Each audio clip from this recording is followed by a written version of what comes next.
Hello, everyone. Welcome to Talking Logistics, where we have conversations with thought leaders and newsmakers in the supply chain logistics industry. It's my great pleasure to welcome today's program, Kyle Jepson, who is Senior VP of Product at Emerge. And today we're going to talk about why benchmarking is the first step to a successful procurement event. Now, I was at an industry conference recently, and I was asked by a shipper many questions about transportation procurement, including, how do you best determine how often, how frequently, should we be doing transportation procurement events? And it's a question that, many shippers are asking today as they try to navigate through this ever-changing, transportation market. The good news is that companies today have greater access to real-time benchmarking data and market intelligence. So why is benchmarking the first step to a successful procurement event? Well, that's the main question we're going to discuss in today's episode. It's great to have Kyle on the program to share his insights and advice on this program. So Kyle, welcome to the program. Yeah, great to be here. Thanks for having me. So Kyle, like I always do, whenever we have a new first-time guest on Talking Logistics, I'm always curious how people get involved with this industry. And so why don't we start there before we kind of dive into the topic here? Why don't you tell us briefly a little bit about your career path, how and why you got involved with supply chain logistics, and what your role and responsibilities are there at Emerge? Yeah, so I'm the SVP of product here at Emerge. Really, I'm responsible to understand our customer problems and deliver solutions that meet those problems. So put it simply, that's really kind of my roles and responsibilities. My introduction to logistics was kind of by happenstance. I actually took an interview at a company called Global Trans a little over 10 years ago, right out of college, as a practice interview. Chatted with the founder and was really excited about the opportunity. Came into a program that they called a Global Trans Entrepreneurship Program. So I didn't know it at the time, but it turned out to be one of the most beneficial things that I could possibly have done. I spent 6 months spending 2 weeks in every department in the company. So, rebills, claims, truckload, ocean, air freight, and really got a holistic view of every aspect of the business. And then I went out and became an outside sales agent for them. So it was kind of their attempt to bring college kids, teach them logistics, and send them out and see what they could do. Worked as an outside agent for a little bit and eventually got involved with the CTO at the time. And he brought me in as a product manager. So I came in-house, left the sales arena, and really focused on that. So it's kind of how I got into product. And I've been working with Andrew through 3 companies now. So followed him from Global Trans to 10-4. And as we started Emerge, was one of the founding members.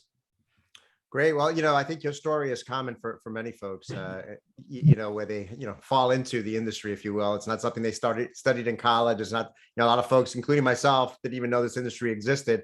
But once you get in, I think, it's hard to get out because it's very stimulating, very exciting. And certainly that's been the case for the past 2 years, at least. So, so great. So obviously you've got a wealth of experience, over the past 10 plus years, in the industry.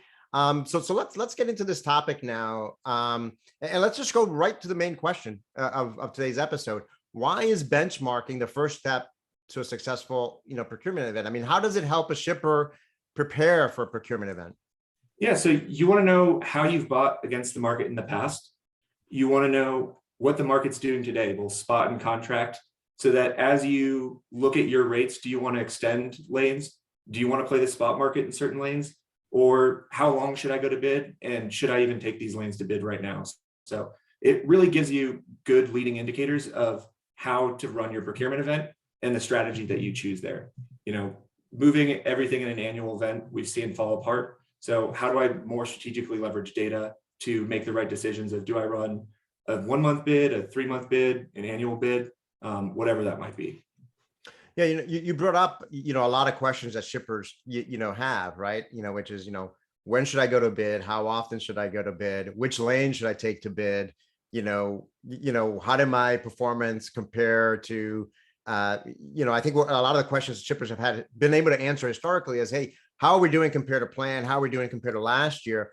But they've always struggled with, how are we doing to some kind of external benchmark? How are we doing compared to the current market reality? And that's always been, the challenge. But, benchmarking kind of helps with that. I'm going to get to that, point in a minute. But I want to tack on to something you just said right now. I mean, there's a lot of conversation, including with that shipper that I spoke to at that conference, about moving away from, annual procurement bids to doing kind of more frequent, shorter term, bids. I mean, how does benchmarking, tie into this? I mean, is having, access to benchmarking data, a must have if you plan to do more frequent, shorter term bids? I don't know that it's a must have. I think the tools that allow you to do those shorter term bids are as important as the data that drives the decisions behind that. But, I think benchmarking data, as well as looking at your historical behavior in a lane, do I have seasonality and trends? Maybe if I have consistent lanes throughout the year, well, let's put those out in an annual event. I'm going to have the same volume every week for the full year. However, maybe I've got a 4th of July peak season. It doesn't make sense to put that out in my annual bid. The carrier's not going to see that for several months. I'm going to lose that carrier. So I can use that data to better understand, my historical data, as well as how the market is shifting and evolving and seasonality. And, do I play the spot market? Do I go to contract?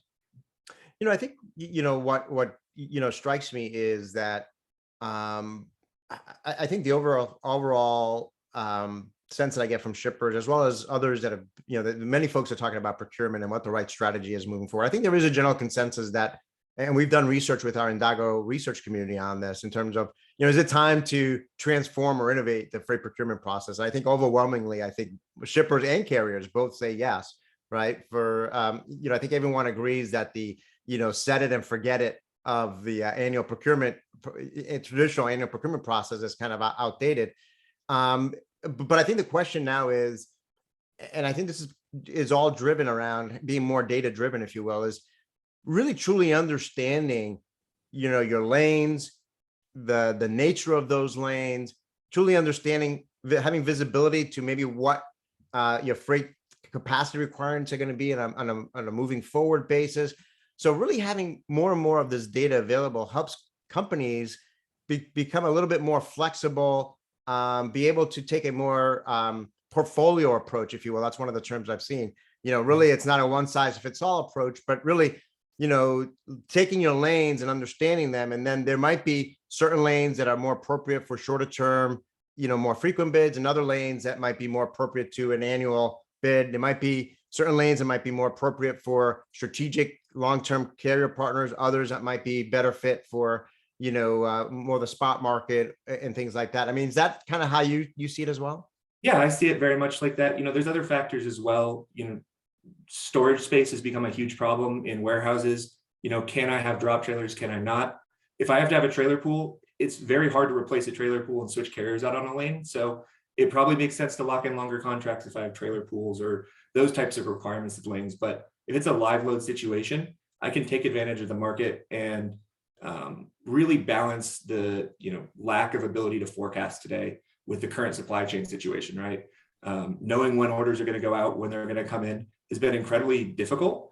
And it makes it very hard to give carriers an estimate of when you're going to have freight, will it be there? And if freight isn't coming to fruition, those carriers are going to fall off, they're going to reject those tenders. And that's what we've seen in the last year to 3 years, is those route guides just fall apart because of the rapidly changing and inconsistent nature of that.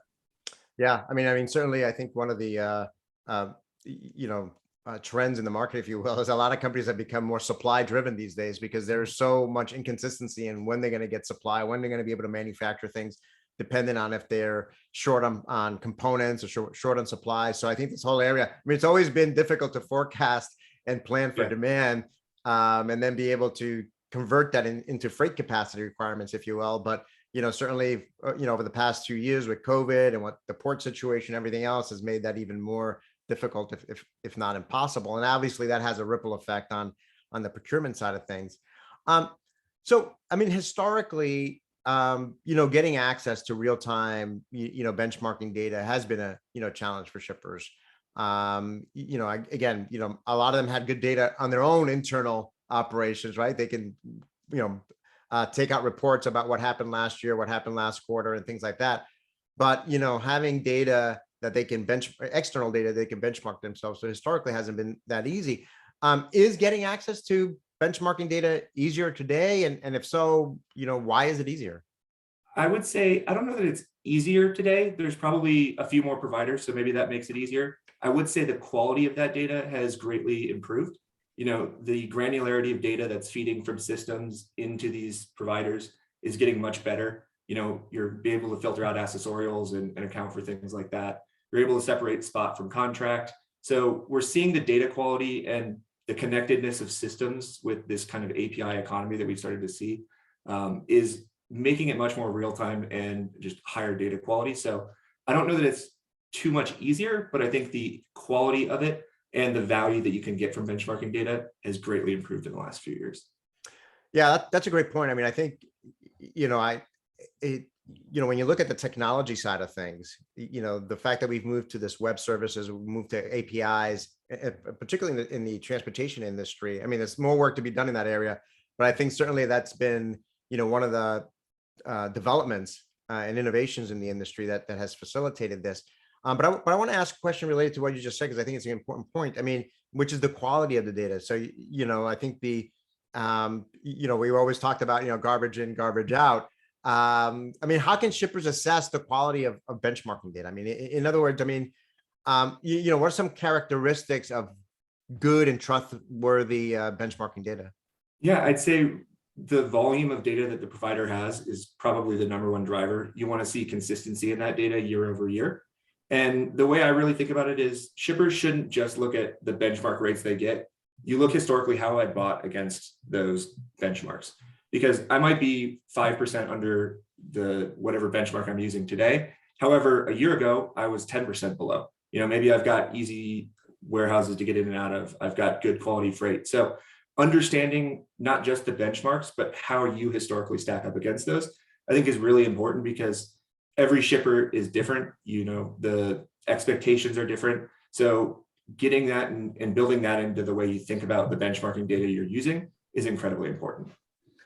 Yeah, and I think that's a great point. And I know that's something that, when I've talked to folks as well, and I think you nailed it right there. It's really putting that data into context, right? So if you don't have data, a data is just it could be just a number, right? So, but if you don't put it into some kind of context in terms of, like you said, how does this relate to last year? How does this relate to the rest of the market?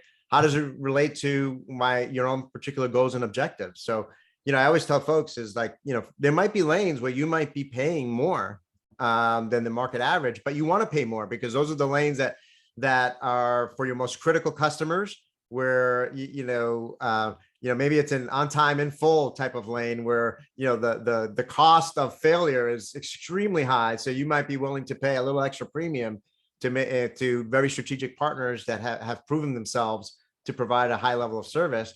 So it's kind of within that context that that makes it important, and you can justify paying a little bit more on certain lanes. But so I think context is important. I think the other thing, and I'm kind of curious in your points. I mean, so you're getting data from multiple sources. Now you've got a more volume of data that can provide greater insights.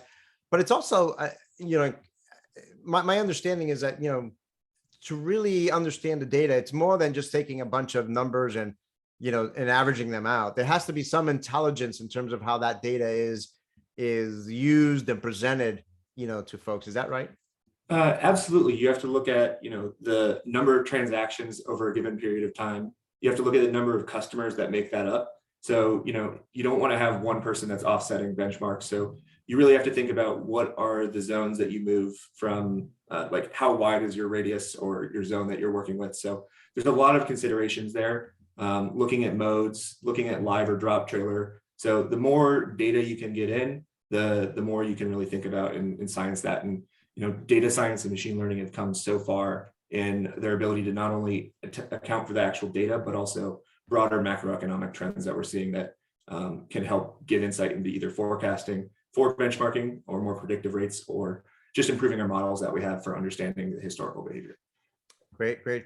So, we could probably talk for hours, on this topic, but, as a way to wrap up, I mean, my last question is really on kind of what's always been the biggest hurdle for any kind of transformation or innovation or change in the industry. It's kind of moving away from the, quote, we've always done it approach to, a new approach, if you will. So, change management is always, the biggest challenge. And this obviously applies to freight procurement too. So how can, shippers get over that, moving away from the way we've always done it, hurdle? I mean, what's the first step?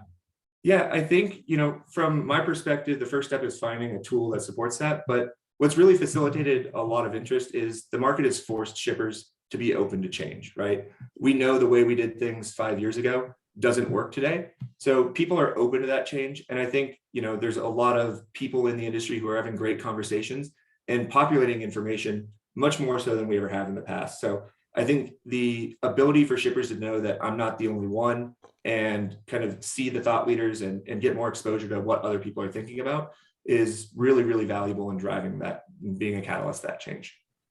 Yeah, that's it. Sometimes it takes a crisis, if you will, or a lot of pain for people to say, you know what, there's got to be a better way. And I think my takeaway from that conference was, and the fact that I was having these conversations with so many shippers, is that they have these questions, right? They're obviously looking at procurement, and they're all looking for a better way, or trying to get as much knowledge and information in terms of what are some leading practices out there, and certainly the use of benchmarking and market intelligence as part of their procurement process is one of those areas that more and more companies are starting to adopt. So Kyle, again, thank you very much for making the time to be with us today. Again, we could probably talk about this topic forever, but you provided some great insights and advice, so I appreciate you making the time to be with us today. Yeah, thanks so much for having me. It was a blast. Great. I want to thank those of you that joined us. If you're watching this episode on demand, either at the Emerge website or on Talking Logistics, and you've got a question or a comment for Kyle, you can post it there, and I'm sure he'll be more than happy to respond via that medium. Again, thank you for joining us, and look forward to seeing you in a future episode of Talking Logistics. Have a great day.